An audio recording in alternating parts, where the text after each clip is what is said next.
So how did our 6 chicks fare on their first night alone? It was no bother at all to them, and at 4:30 the following day the feeding routine continued like normal. You can see Mindy coming in to check in on them. And with that, I welcome yous all back to the 2021 Nestbox series. We only have another couple of videos to go before these guys fledge.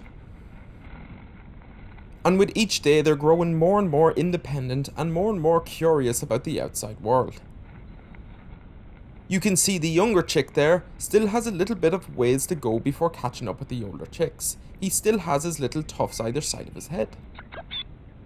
But that doesn't seem to be holding the youngest chick back. It seems healthy and is just as lively as any of the other chicks. We can see Mork starting to look a little bit more and more tethered as the days go on. And this would be normal enough to see the parents getting a little bit more rough looking as it's coming to the end of the nesting season. This would partly be due to all the work they're putting in to raise the chicks. But that wouldn't be the only reason that they're starting to look a little bit more tethered and their feathers being a little bit more rough looking. Birds actually regrow all their feathers every year. And after the breeding season to the late summer, they will actually start a process known as molting, where bit by bit they will lose all their feathers and start growing others. Now they don't get completely bald and then start growing, it's kind of a bit of both happening kind of thing. But it tends to happen to males around the nesting period, and especially sometimes even their heads can go completely bald. If you do a quick Google search on bald Bluetits, you'll see what I mean.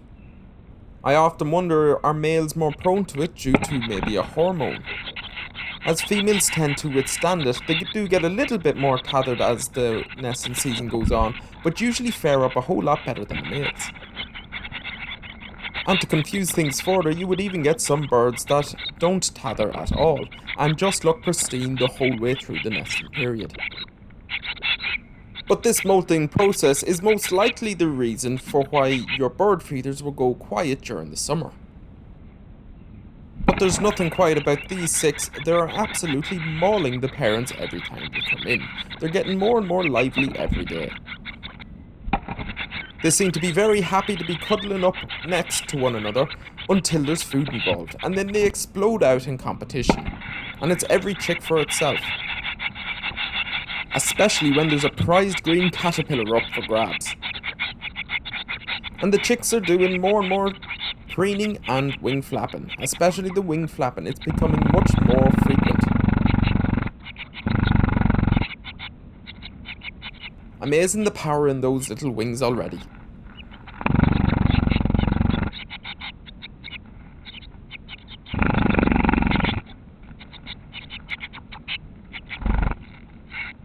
It's always bittersweet seeing this wing flapping. I love seeing it as a behaviour, but it's always the beginning of the end of the nesting season. We can see the younger chick there compared to one of the older ones. It still has some bald red patches. But it seems to be quite a spunky little chick, as it tends to be right at the front all the time when looking for food. And it always manages to get a little bit of something.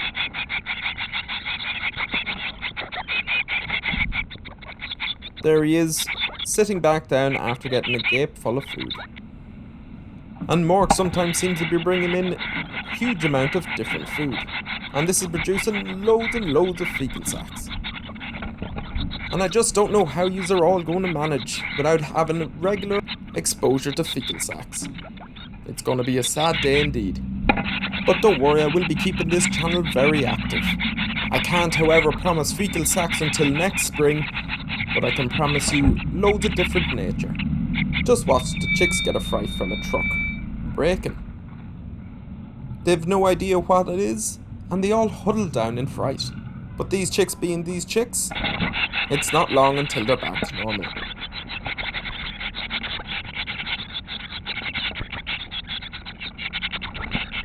No fecal sac gets left behind. So again tonight, Mindy doesn't arrive home. She is now officially stopped roosting in the nest box.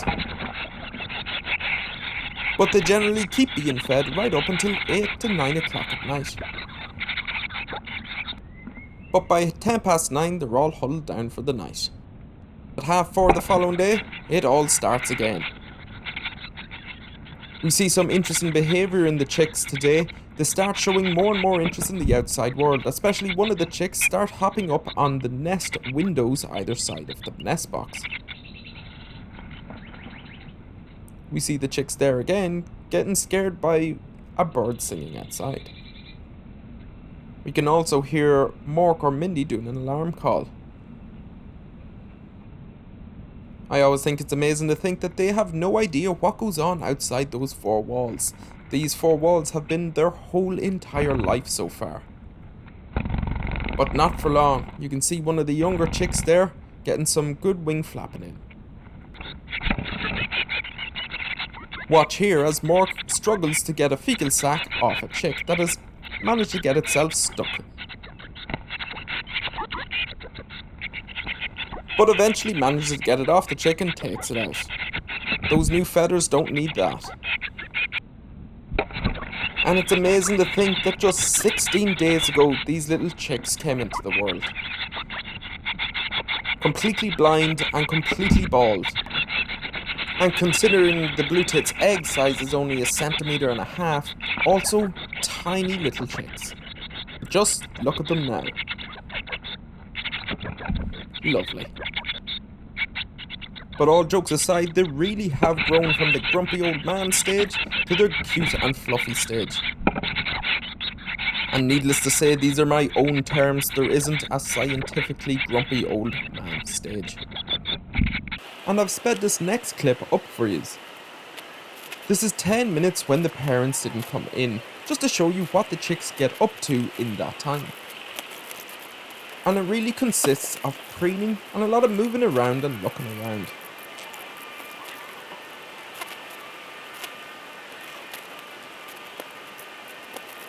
They tend to leave the nest cup and do a bit of preening and a little bit of a wandering, and then a lot of the time make their way back. One decides to do some wing flapping, and this is what they get up to when the parents aren't around. And take note of their little tails, they're starting to come through now. But for these chicks, food is never far away.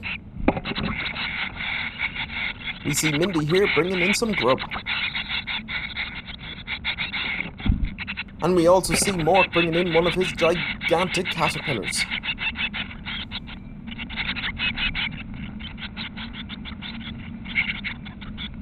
And that chick just manages to get it down. And we all know where this is going. But Mork outdoes himself again, and just look at the size of this caterpillar. A bit of a tug-of-war, but this chick seems to just give up. It can't seem to swallow this huge caterpillar. Not surprising, as it's about the size of their head. But he tries again with the same chick and then to the next. But this smaller chick doesn't seem to be able to get it either.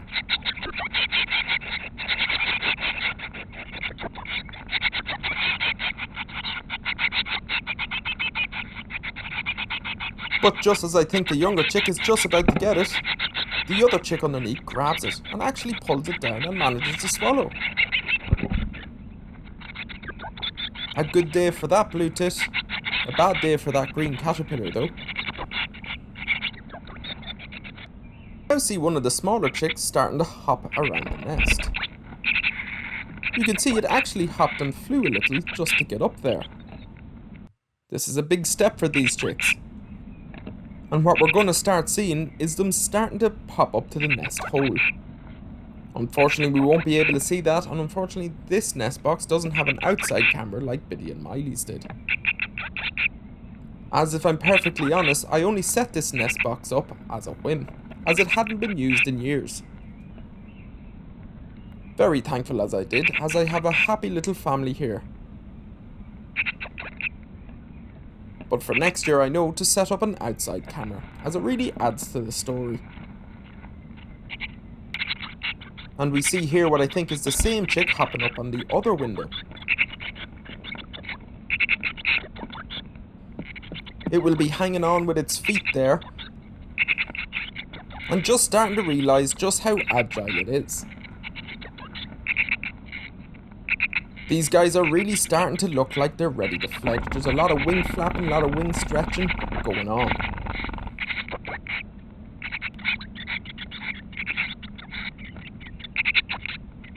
But that little chick seems to be just a little bit more curious than the rest.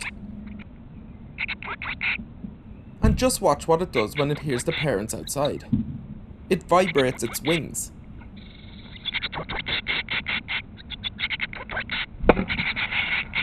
And this will be how they ask for food of their parents when they're outside of the nest and fledged.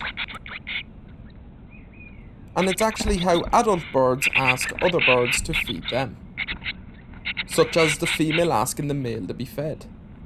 I love when they sit in a nest like this. They're never gonna have it so easy. And that brings us to the end of another video. With only a couple of videos left, scenes like these are gonna be missed. And with that, I'm gonna leave it there. Thank you so much for watching, and if you haven't already, please give us a like and please subscribe, as it really helps my channel. And I'll leave you with the last feed of the day before the chicks turn in. And don't worry, yes, there's one fecal sack also, just in case you were wondering.